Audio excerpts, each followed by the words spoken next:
Hi, welcome to our TV4. And tonight, once more, we have Test Talk. And Test here is Tertiary Education and Skills Training. And the program is under the auspices of the Ministry of Tertiary Education and Skills Training. What we're trying to do is to look at tertiary education in the broader sense. What happens, what options are there when your child leaves secondary school? What happens next? Tonight our topic is health training in tertiary education. And we have representatives of the three top tertiary institutions in the country. First of all, Professor Shivananda Nayak, who is the Deputy Dean of the University of the West Indies. We have Dr. Colin Furlong, the Chairman of COSTAT, and Professor Diana Narayan Singh, who is the President of UTT. Welcome, gentlemen. All three of you are involved in medical training, in tertiary education.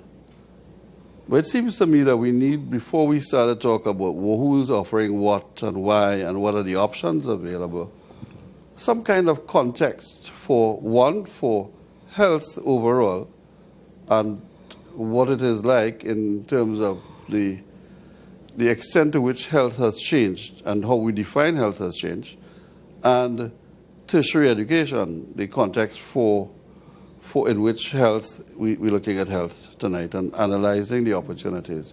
So let me start with Professor Narayan Singh. What is the context for all of this stuff that is happening in health? Thank you very much, moderator. I want to make two general comments which will place the whole topic for discussion in a context. The first one I would like to make is this, that we are now in a knowledge society, a knowledge economy, and a knowledge worker. That's one point, and I will elaborate in a minute.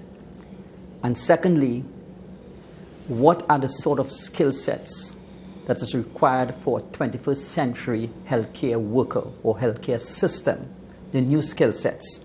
And these things are interrelated because, as I said, tertiary level institutions or universities and research centers must be the fountainhead for solutions to problems in the country. Okay. That's a general statement. Coming back to the knowledge society and the knowledge economy, and I would like to make this statement because I think it's important for us to get this in the psyche of our minds.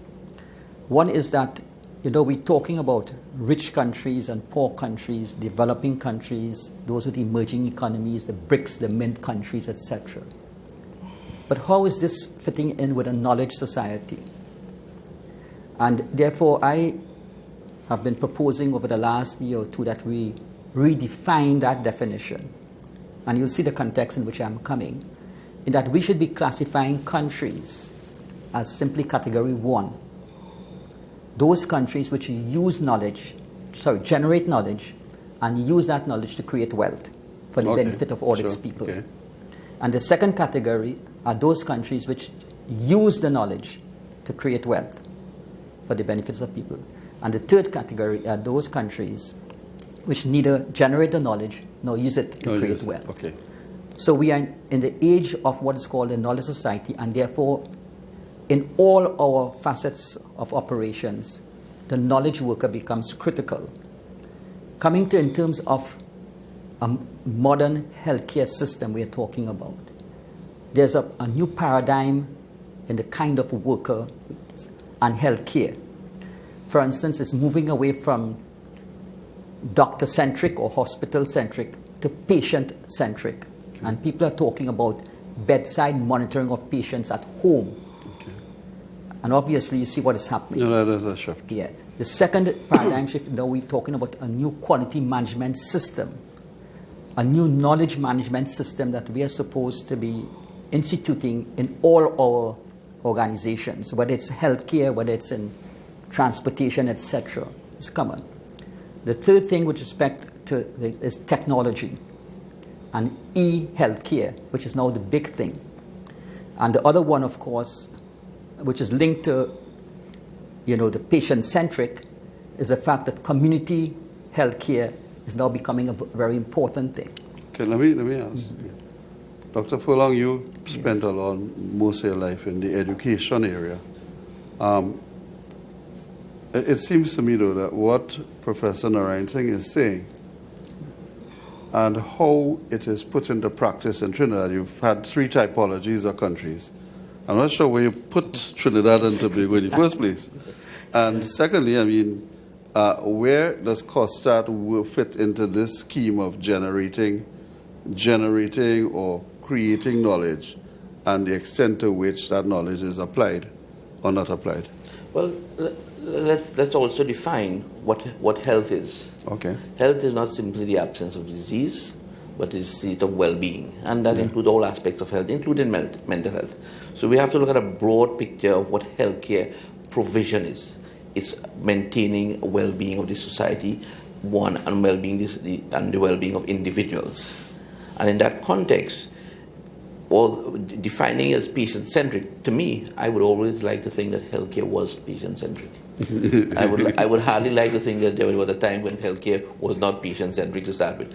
My anxiety about it now is that because of all aspects of technology that has developed, many times the healthcare is being looked at in terms of generation of tests and generation of our investigations, and is losing its context of contact with the patient. Between the patient. And to me, I think that is something, and hope that applies to all the tertiary education institutions, that they recognize that contact, that human contact, is the most important part of healthcare. The care and compassion that is given from one to another or from one individual to the society is critical for healthcare. Professor Nayak, you've had the experience of working and living in different kinds of cultures. You're at UWI. How do you see Trinidad comparing with, say, India or any other in terms of the education and the priorities for health education? Yeah, thank you, moderator. I feel like, learning, gaining a knowledge, and practicing all should go together. For example, a doctor, he learn the things, and how he practice and how he communicate with the patient, that is very, very important.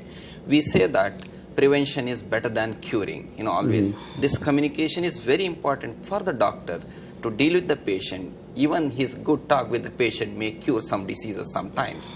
That's why we developed many courses in this nowadays. The Faculty of Medical Sciences in the UV, we have many courses. Even the first year medical students, when they come to the Mount Hope, they go through the courses, how to communicate with the patients. Like we call it PEC course, like professionalism, ethics, communication in health, So they will be learning in the year 1 how to deal with the patient, how to communicate with the patient. This was a big issue before, 2-3 years back. Now we giving that much of education for the students at the beginning level itself.